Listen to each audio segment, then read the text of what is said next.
नमस्कार, one page YouTube channel में आपका स्वागत है। आज सुनिए अज्ञेय की अमर रचना नदी के द्वीप। भाग 4। अंतराल। रेखा द्वारा चंद्रमाधव को।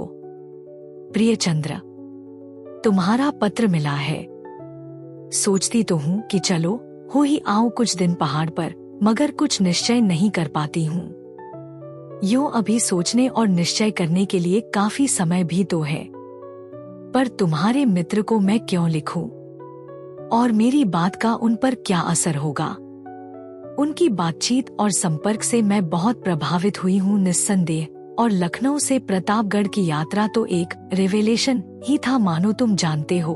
रेलगाड़ी में बिल्कुल अजनबी से कभी कभी ऐसा निकट संपर्क हो जाता है जिसे साधारण सामाजिक जीवन में प्राप्त करते बरसों भी लग सकते हैं। समाज में आदमी अपने सब छद्य कवच अस्त्र शस्त्र जो धारण किए रहता है और सब ओर से चौकस रहता है, रेल में वह उन्हें उतार कर सहज स्वाभाविक मानव प्राणी हो जाता है। लेकिन यह मैं अपनी बात कहती हूँ, डा भुवन स्वयं असंपृक्त और दूर है, और वह जो तय करेंगे अपने मन से ठीक बेठीक और सुविधा विचार कर ही करेंगे। फिर भी तुमने कहा है, इसलिए यह पत्र साथ में है। तुम ही अपने पत्र के साथ उन्हें भेज देना। इस बार लखनऊ का प्रवास सुखद रहा, इसके लिए तुम्हारी बहुत कृतज्ञ हूँ। सचमुच चंद्र, मेरे लिए तुम जो कुछ करते रहे हो, जब सोचती हूँ तो गड़ जाती हूँ कितने अपात्र को तुमने अपनी करुणा दी है। यूं मैं तुमसे बड़ी हूँ, लेकिन जो नहीं कह सकूंगी उसे कहने का यत्न नहीं करूंगी। पर मैं सच तुम्हारी ऋणी हूँ। आशा है तुम प्रसन्न हो और यथावत काफी हाउस जाते हो। 2-1 प्याले काफी के मेरी ओर से भी पी लेना, पर काफी अधिक मत पिया करो। तुम्हारी रेखा। इसके साथ का पत्र रेखा द्वारा भुवन के नाम। प्रिय भुवन जी, यह पत्र लिख तो रही हूँ चंद्र के आग्रह से, पर इससे आपको एक बार फिर सच्चे मन से धन्यवाद देने का जो अवसर मिला है उसका अभिनंदन करती हूँ।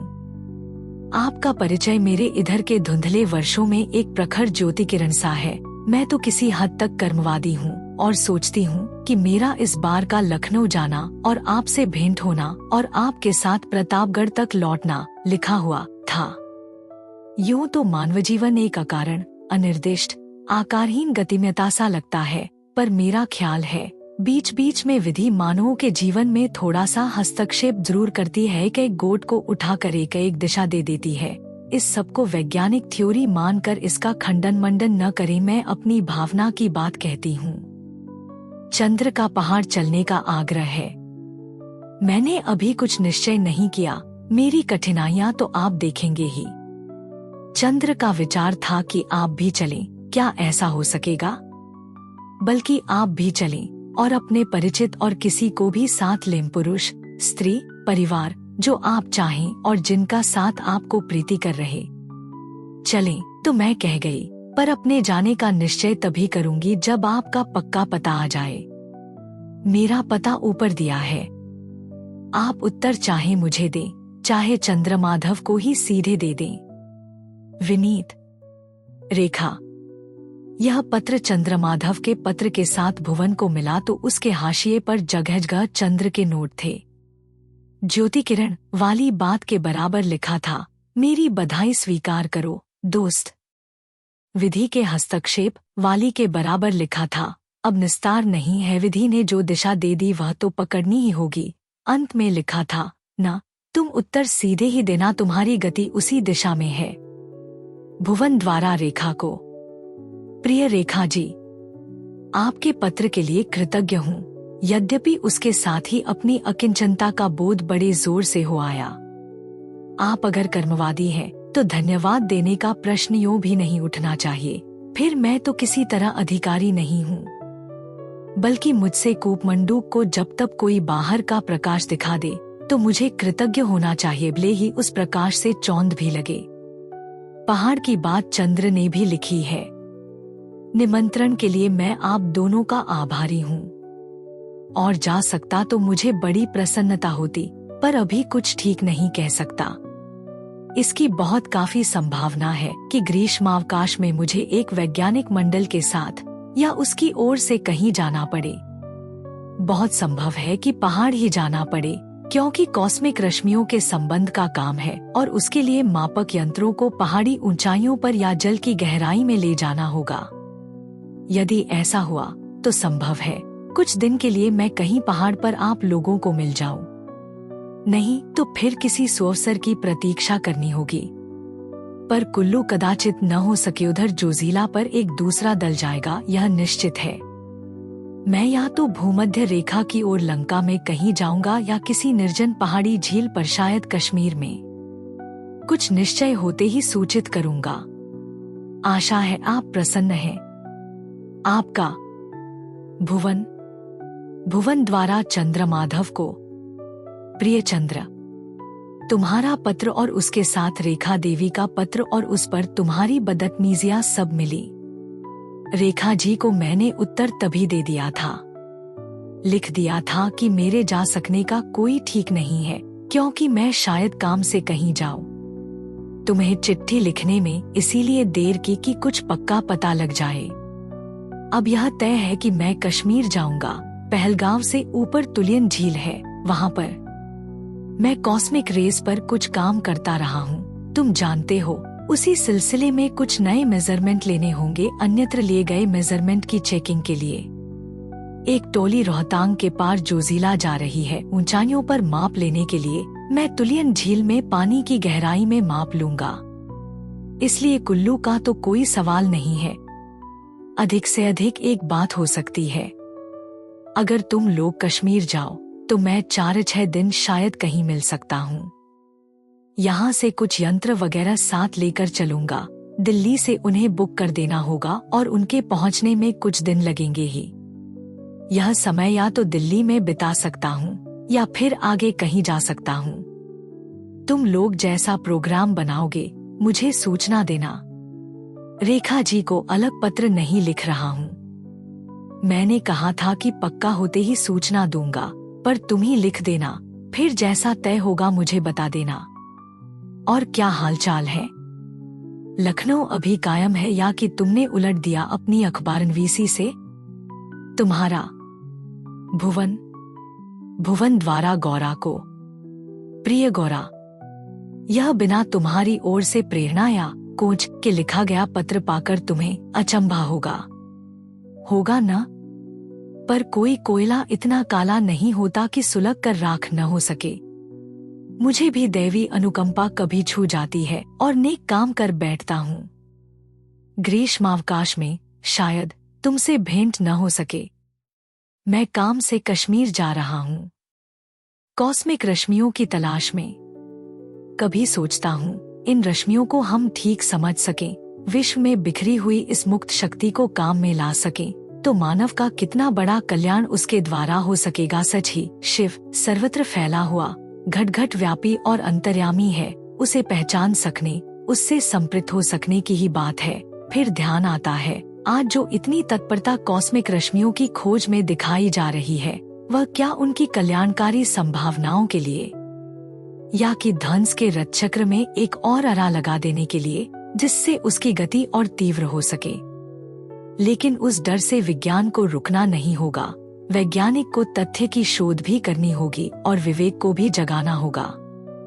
कुछ दिन पहले लखनऊ गया था। चंद्रमाधव अच्छी तरह है, काफी, और शहर का स्कैंडल राजनैतिक सामाजिक उसका मुख्य खाद्य है और वह इस पर पनप भी रहा है। उसके यहाँ एक और रिमार्केबल व्यक्ति से परिचय हुआ, एक श्रीमती रेखा देवी से। तुम उन्हें देखती तो अवश्य प्रभावित होती। एक स्वाधीन व्यक्ति जिसका व्यक्तित्व प्रतिभा के सहज तेज से नहीं, दुहक की आंच से निखरा है। दुहक तोड़ता भी है, पर जब नहीं तोड़ता या तोड़ पाता तब व्यक्ति को मुक्त करता है। ऐसा ही कुछ मुझे उनमें लगा। हम लोगों की कई तरह की बहस हुई, सत्य पर, मानवता पर, काफी पीने पर। एक गाना भी उनसे सुना, बांग्ला कागला बहुत अच्छा है, पर गाने की बात पर न जाने किस रागात्मक गांठ का बोझ है। जो अच्छा गा सकता है वह क्यों नहीं गाते समय सब राग विराग से मुक्त हो? संगीत को तो गायक को ही नहीं, श्रोता को भी रागमुक्त कर देना चाहिए। परिणाम यही निकलता है कि संगीत से उनका कलाकार का संबंध नहीं है, भावुक का है। पर तर्कवाद को यहाँ तक क्यों ले जाया जाए? उनकी आवाज बहुत अच्छी थी और उसमें सोज था। तुम क्या कर रही हो? कब इधर आती हो? कश्मीर से लौटकर तो शायद भेंट होगी ही। आगे क्या करने का विचार है? लिखना। और क्या जाने, दैवकृपा फिर मुझे छू जाए और मैं फिर पत्र लिख दूं। तुम्हारा स्नेही भुवन। चंद्र द्वारा रेखा को। प्रिय रेखा जी, भुवन का पत्र आया है। कुल्लू तो वह नहीं जा सकेगा, कश्मीर जा रहा है कुछ रिसर्च के सिलसिले में। पर उसने लिखा है कि अगर हम लोग कश्मीर में कहीं मिल सके तो वह कुछ दिन हमारे साथ रहना चाहेगा। क्यों न वैसा ही प्रोग्राम बनाया जाए? कश्मीर चलें और वहीं भुवन साथ हो लेगा और वहां से फिर उसे आगे जहां जाना होगा चला जाएगा। आप चाहे वहीं रह जाइएगा, चाहे लौट आइएगा। यह भी हो सकता है कि हम सब दिल्ली मिलें और वहीं से साथ चलें। मैंने छुट्टी ले ली है, अब आप अगर न चलेंगी तो मुझे बहुत बहुत सख्त सदमा पहुंचेगा। मेरे ख्याल में सबसे अच्छा होगा कि हम लोग मिलकर कुछ पक्का प्रोग्राम बना लें और भुवन को सूचना दे दें। उसने भी यही लिखा है। आप एक आध दिन फिर लखनऊ आ जाइए, नया मुझे लिखें, मैं प्रतापगढ़ आ जाऊं। 2 घंटे का तो रास्ता है। प्रतीक्षा में आपका चंद्र। पुनः चंद्र द्वारा रेखा को। रेखा, तुम, हाँ मैं जानता हूँ तुम इस संबोधन से चौंकोगी, यद्यपि तुम मुझे तुम कह सकती हो। 50 औरत आदमी एक दूसरे को तुम कहते हैं और कोई नहीं चौंकता, पर तुम्हारा चौंकना ठीक भी है क्योंकि मैं हजारों की तरह तुम्हें तुम नहीं कह रहा हूँ। वैसे कह रहा हूँ जैसे एक एक को कहता है। तुम यहाँ आओगी दिन भर के लिए और रात की गाड़ी से वापस चली जाओगी। ठीक है, इतना ही सही। यह भी हो सकता है कि इतना भी तुम इसलिए कर रही हो कि भुवन के पास जाने की बात है, नहीं तो ना आती। वह भी सही। यह होता ही है कि स्त्रियां जहाँ उदासीनता देखती हैं, वहाँ आकृष्ट होती हैं। पर रेखा, तुम नहीं जानती कि मैंने कितनी बार तुम्हें बुलाना चाहा है। तुम कहकर ही नहीं, तू कहकर, कुछ न कहकर, केवल आँखों से, मन से, हृदय की धड़कन से, अपने समूचे अस्तित्व से। कि तुम अगर डेस्टिनी को मानती हो तो कहूँ कि जब से तुम्हें देखा है तब से यह जानता रहा हूँ कि डेस्टिनी ने मुझे तुम्हारे साथ बांधा है और मैं चाहूँ न चाहूँ इसके सिवाय कोई उपाय नहीं है कि मैं तुम्हारी ओर बढ़ता जाऊँ। तुम दूर जाओ तो तुम्हारे पीछे जाओ, पृथ्वी के पल्ले छोड़ तक भी। और आज 3 वर्षों से यह बात मैं तुमसे कहना चाहता हूँ। एक आध दफे मैंने ठान कर प्रयत्न भी किया है पर तुम टाल गई हो। पर आज मैंने निश्चय किया है कि मैं कहूँगा ही, किसी तरह नहीं रुकूंगा। उस दिन जब मैंने अपने जीवन की, अपने विवाह की कहानी तुम्हें सुनाई थी, तब तुमने पूछा था कि यह सब क्यों मैं तुम्हें बता रहा हूँ। उस दिन भी मैंने चाहा था कि पूरी बात तुमसे कह दूं। फिर बड़े दिनों में भी, पर तब भी तुम और बातें करके टाल गई थी। पिछली बार भुवन के कारण कोई मौका ही नहीं मिला, पर एक तरह से मैं उससे खुश ही हूँ, क्योंकि उस बार मुझे और भी स्पष्ट दिख गया कि तुम्हारे बिना मेरी गति नहीं है। यह भी तब मैंने अनुभव किया, तुम चाहे इसे न मानो, कि तुम्हारे अधूरेपन को मैं ही पूरा कर सकता हूँ, मैं ही, और कोई नहीं, कोई नहीं। तुम अधूरेपन से भी इनकार करोगी, तुम भविष्य से भी इनकार करती हो। तुमने अपने को बचाए रखने के लिए बहुत सी बोगस थ्योरियां गढ़ रखी हैं, जिन्हें तुम भी नहीं मानती हो, मैं जानता हूँ। और भुवन से तुम्हारे व्यवहार में यह मुझे स्पष्ट दिखा कि तुम्हारी सब थ्योरियां केवल एक रक्षा कवच है। ताबीज की तरह तुमने उन्हें बांध रखा है, क्योंकि तुम्हारी सारी प्रवृत्तियां उनके विरुद्ध हैं और तुम स्वयं अपनी प्रवृत्तियों से डरती हो। क्यों डरती हो? जो सहज प्रवृत्तियां हैं वे कल्याणकारी हैं, और तुम्हारी प्रवृत्तियां और मेरी प्रवृत्तियां समानांतर हैं। रेखा, भुवन दूसरी दुनिया का आदमी है। हो सकता है कि मुझसे ऊंचा, अच्छी दुनिया का ही हो, पर वह दूसरी दुनिया है, दूसरा स्तर है, और वह स्तर हमारे तुम्हारे स्तर को कहीं नहीं काटता। क्यों तुम और अपनी प्रताड़ना करती हो? क्या तुम्हारे जीवन में पहले ही यथेष्ट प्रताड़ना नहीं रही? रेखा, तुम बार बार कह देती हो कि तुम मुझसे बड़ी हो, पर यह भी एक कवच है तुम्हारा। उम्र में भी तुम मुझसे 2-3 बरस छोटी तो हो ही, वैसे भी किस बात में बड़ी हो? यो मैं तुम्हारा सम्मान करता हूँ, सदा करूँगा, तुम्हारे पैर चूमूंगा, यह बात दूसरी है, पर कौन सा अनुभव तुम्हें इतनी दूर ऊपर उठा ले जाता है? मैं बच्चा नहीं हूँ रेखा, 2 बच्चों का पिता हूँ। क्लेश तुमने भोगा है अवश्य, पर मैं उससे अछूता हूँ यह नहीं है। और विवाह के बाद मैं यूरोप घूमा हूँ, युद्ध के आसन्न संकट से निराश, नीतिहीन प्रतिमानहीन यूरोप, और उसमें जो अनुभव मैंने पाए हैं वे क्षमा करना एक विवाह और एक विच्छेद से कहीं अधिक तीखे, कटु और पका देने वाले हैं।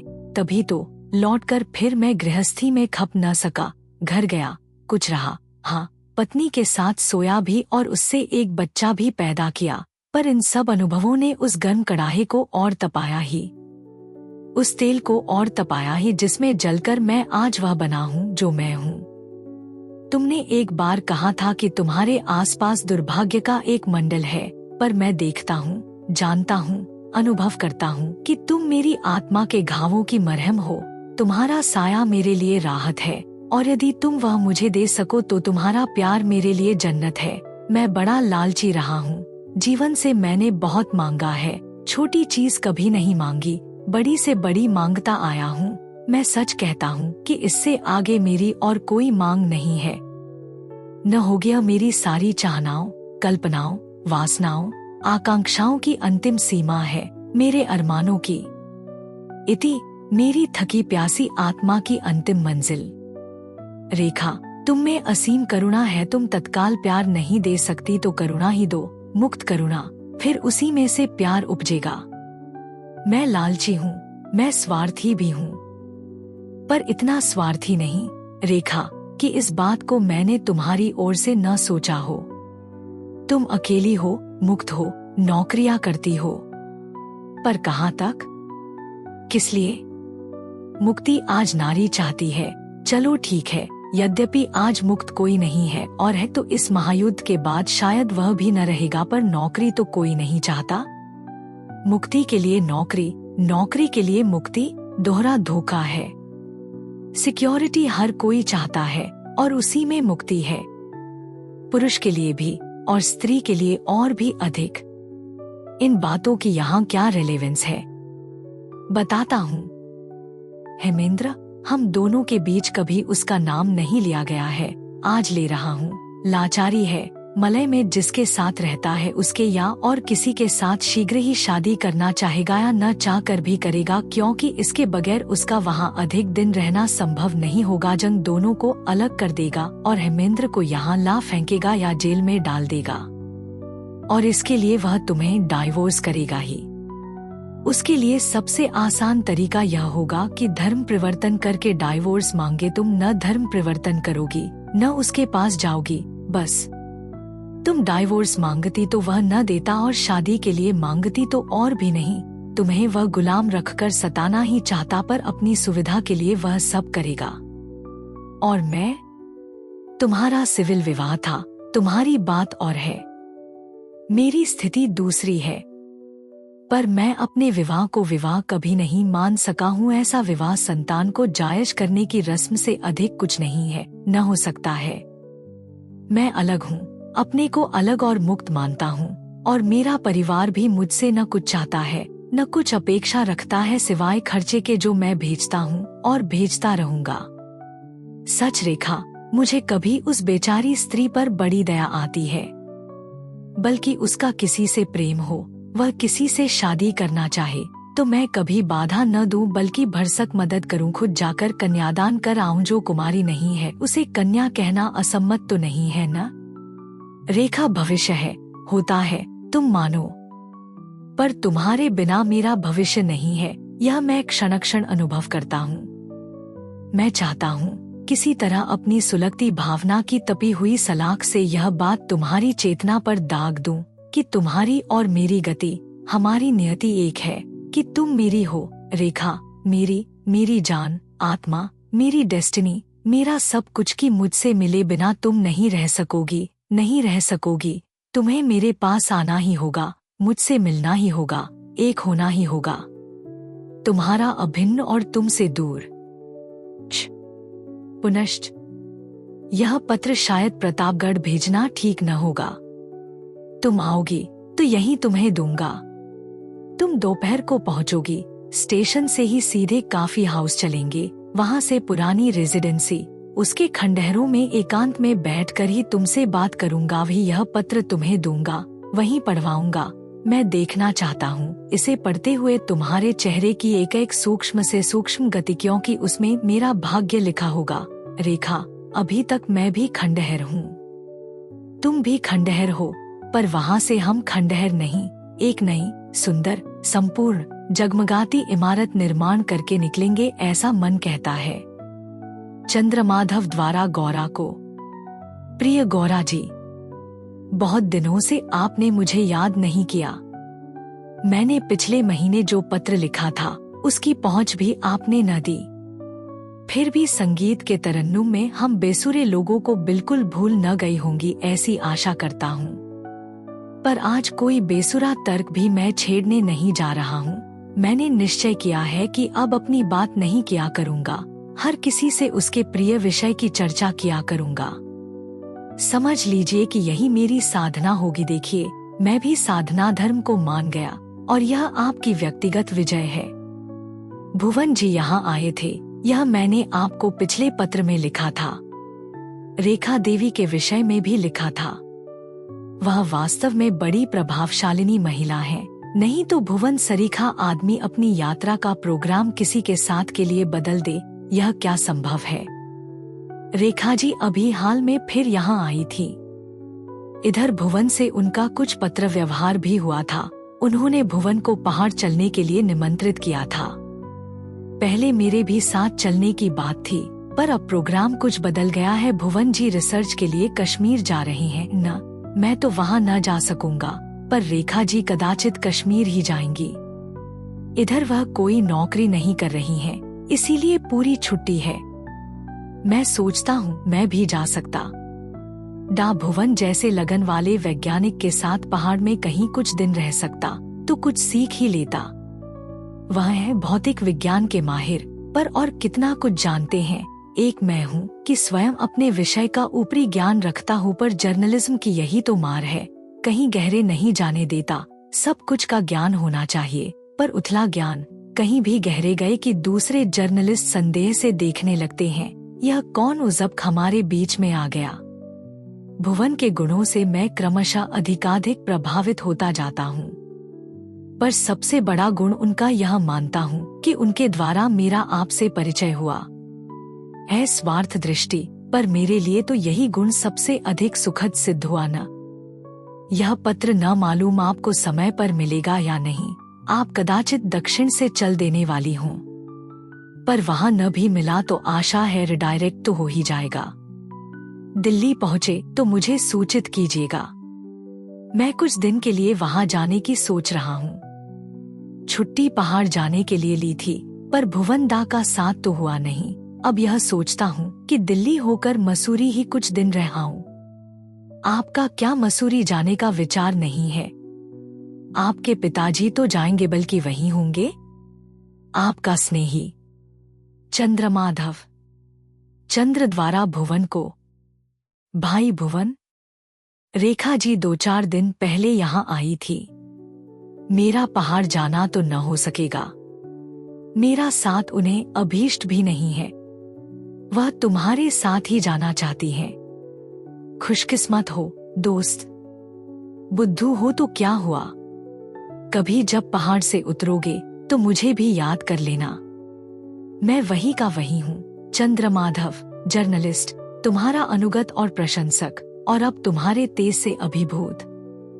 चंद्र। रेखा द्वारा भुवन को। प्रिय भुवन जी, आपके पिछले पत्र के बाद आशा की थी कि कुछ निश्चय होने पर आप फिर लिखेंगे। आपका कोई पत्र नहीं आया। हाँ, चंद्रमाधव जी की ओर से सूचना मिली थी कि उनको आपका पत्र आया है। जिसमें आपने कश्मीर की बात लिखी थी। वहीं का प्रोग्राम बताने के लिए उन्होंने मुझे लखनऊ बुलाया भी था और मैं एक दिन दोपहर को जाकर रात की उसी गाड़ी से लौट आई थी जिससे हम लोगों ने साथ यात्रा की थी। भुवन जी, पहाड़ जाने के सारे प्रोग्राम को रद्द समझें। वह प्रोग्राम चंद्रमाधव जी की प्रेरणा से बना था। उन्हीं के साथ हम लोगों के जाने की बात थी और इसी के लिए मैंने भी आपसे अनुरोध किया था, पर अब मैं उनके साथ न जा सकूंगी, न अकेले न पार्टी में, इसलिए जाने की बात छोड़ देनी चाहिए।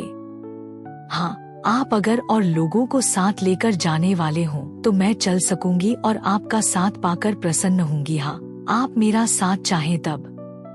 आपको व्यर्थ ही इतना कष्ट देने के लिए क्षमा चाहती हूँ। आपकी रेखा। आगे नया पन्ना जोड़कर खुश स्माइली।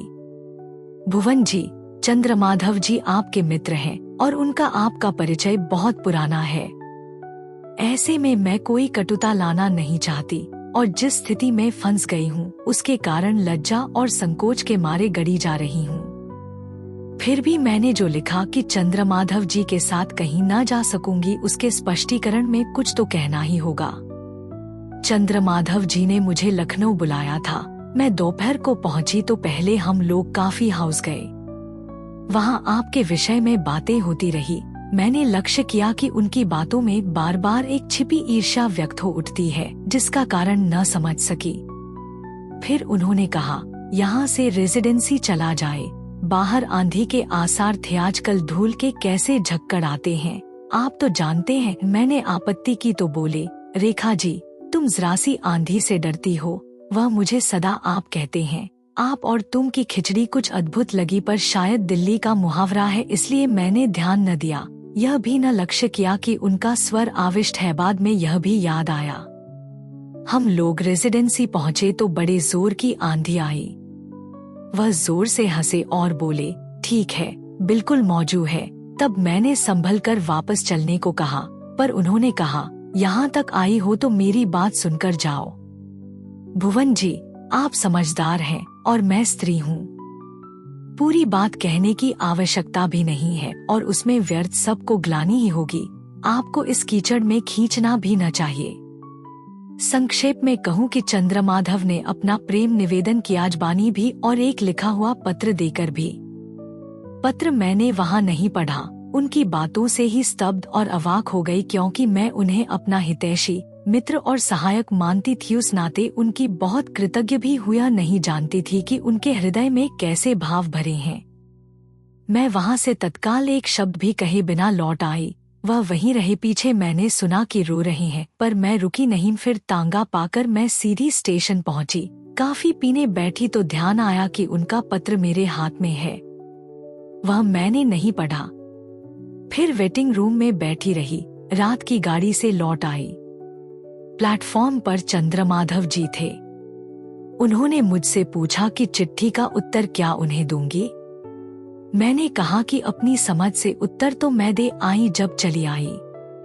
तब उन्होंने अपना पत्र वापस मांगा। मैंने दे दिया। भुवन जी, मैं बहुत ही लज्जित हूँ सारी घटना से, पर समझ में नहीं आता कि क्यों मेरे साथ ऐसी बात होती है, सिवा इसके कि फिर नियति की बात कहूँ। मेरे साथ दुर्भाग्य का एक मंडल चलता है जो छूता नहीं, ग्रस्ता है। क्या आप मुझे क्षमा दे सकेंगे? रेखा।